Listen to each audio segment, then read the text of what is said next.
Welcome. Today we're talking with Kim Murray. She is the Chief Financial Officer at First Commonwealth Federal Credit Union. Kim has held a number of finance and accounting positions in financial services firms over the last 35 years. Kim, welcome and thank you for joining Credit Union Digest. Thank you. I'm happy to be here.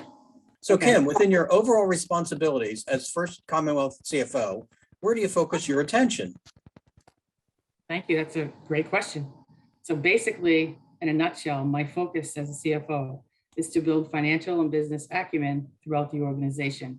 So sharing actual and expected financial results. This influences operational decision-making and strategy. So in other words, I help guide and influence decision-making using the financial context as the catalyst. And this plays two important roles. First, it helps to ensure we stay on track. And if we start to fall behind, we see it coming in advance so we can make adjustments and pivot sooner than later. And secondly, this helps us compare our results to peer and the industry to ensure we remain competitive and relevant. And Simon Sinek calls this the infinite game.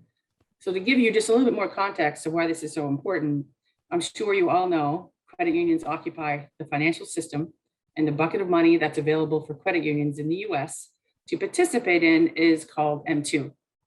So M2 is defined as deposits held in depository institutions. And over the past 30 years, credit unions have maintained roughly 10% of this money supply.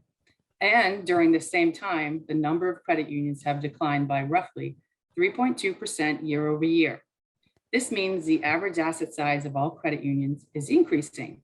Wow. Currently, the average asset size of credit unions is around 350,000. And if you do the math, in just 10 short years, the average credit union asset size will be $1 billion. Wow. It's hard to believe $1 billion credit union, which is considered large today, will be the average asset size in 10 short years. And what this means for us is, in order for us to keep our current place in the pack, our average growth of assets over the next 10 years needs to be equal to or greater than 9%. And in order to maintain net worth, we all know that's important, our return on equity needs to be equal to or greater than 9% as well. So lastly, with this said, in order to keep our place in the pack, remain relevant, and return as much as possible to the member, decreasing the operating expense to asset ratio is the best strategy forward. And in speaking to many experts in the industry, one particularly at Nucleus, I got to say it because John Morano, who helped me with determining this 9% and what's happening in the industry, credit unions are decreasing their operating to expense ratio by improving three areas: speed of service, automation, and people optimization. Wow. Wow, that's fabulous, Kim. Thank you for that. When you speak about it, the future being $1 billion, that's quite a milestone, and really kind of, I'm sure, brings things into crystallized focus for you and the team there. So building on your comments on cost improvements, what are some examples of how First Commonwealth Federal Credit Union is working to drive out costs? That's a great question. Definitely follows what we just talked about. So some examples that we have done specifically to reduce operating costs within the three areas of focus of speed of service, automation, and people optimization is the first one, the speed of service. Just going to provide a little bit of context what this actually means. It's all about, I don't care where I get my financing. It's more about, I want a product now and how can I get it?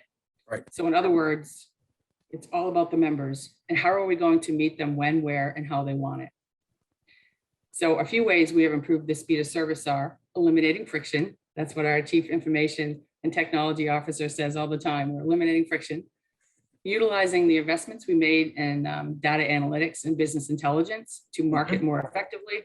And lastly, leveraging our existing partnerships with fintechs to enable more dynamic payments.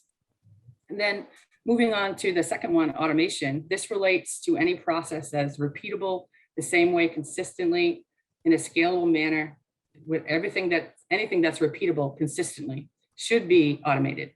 This includes reviewing processes and eliminating non-value adds. So one thing we did recently, we're every credit union and probably every business should be doing this, looking at their processes that they have and automating them whenever they can. So I'm going to give you one example. There's so many. We recently fully automated the quarterly QCR report. And this is a report that we do quarterly to the Federal Home Loan Bank.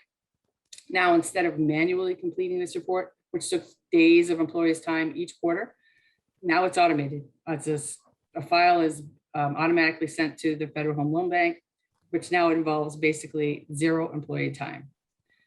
And then lastly, the people optimization realm, which means delivering more with less. There are plenty of studies out there showing productive employees create most of the organization's revenue. So culture drives productivity. Therefore, creating an optimal culture creates a high performance environment. And I believe First Commonwealth has created one of the best cultural environments in the industry. And I'm so very proud to be part of the First Commonwealth family. Great, great. Your pride shows through. It's really nice. So, there are great examples of identifying costs in different activities and leveraging in many cases technology to help you move forward. So, thinking forward, looking out over the next few years, from your CFO vantage point, what do you see as the critical challenges, Kim? Great question. And I'm sure most credit unions are dealing with these same challenges. So one of the first ones I mentioned is dealing with the lowering and tightening net interest margins. So due to the low interest rate environment and influx of liquidity, members have been paying off higher unsecured debt and refinancing their mortgages. In addition, supply chain issues, inflation, and changes in how we work have negatively impacted consumer loan growth. So therefore, our diversification of our loan portfolio is decreasing, and the average yield on our new loan originations has dropped dramatically over the past 2 years. So all of this is contributing to the net interest margin declines. And CUNA economists expect this trend to continue in 2022 and slowly start to climb in 2023. The next one I'd mention is expected increases in delinquency and charge-offs coupled with CECL. CECL is that current expected credit loss. This could increase the provision expense. We have seen record low delinquency and charge-offs over the past 2 years. And with the elimination or discontinuation of government relief, we expect delinquency and charge-offs to increase. CECL is a new accounting standard implemented by the Financial Accounting Standards Board.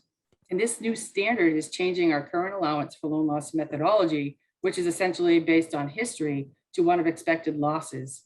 So we need to estimate the expected loss on each individual loan over the life of the loan.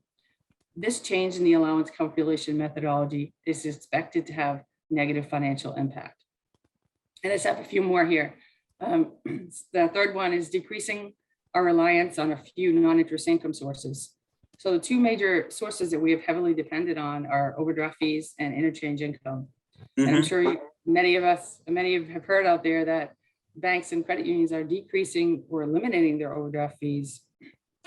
And this has been a major source of non-interest income for credit unions for decades.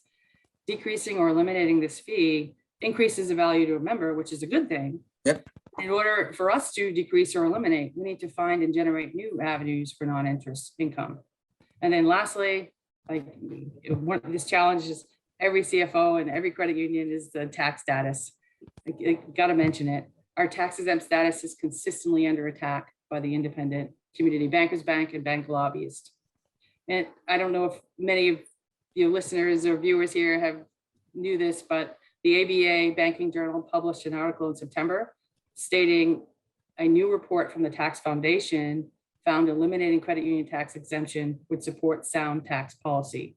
So credit unions need to take this threat seriously and start quantifying the positive impact they provide to their communities if they haven't already, because credit unions provide so much value to the communities that they're in. Right. Well, thank you. Thank you, Kim. Thanks for sharing with us your perspectives and insights as a CFO. It's been very, very helpful, and I'm sure people will enjoy listening to this. Thank you. It was great to be here. Thanks for inviting me. Great. Good. So in closing, thank you for joining Credit Union Digest. If you have additional questions for Kim, please see the link in her bio.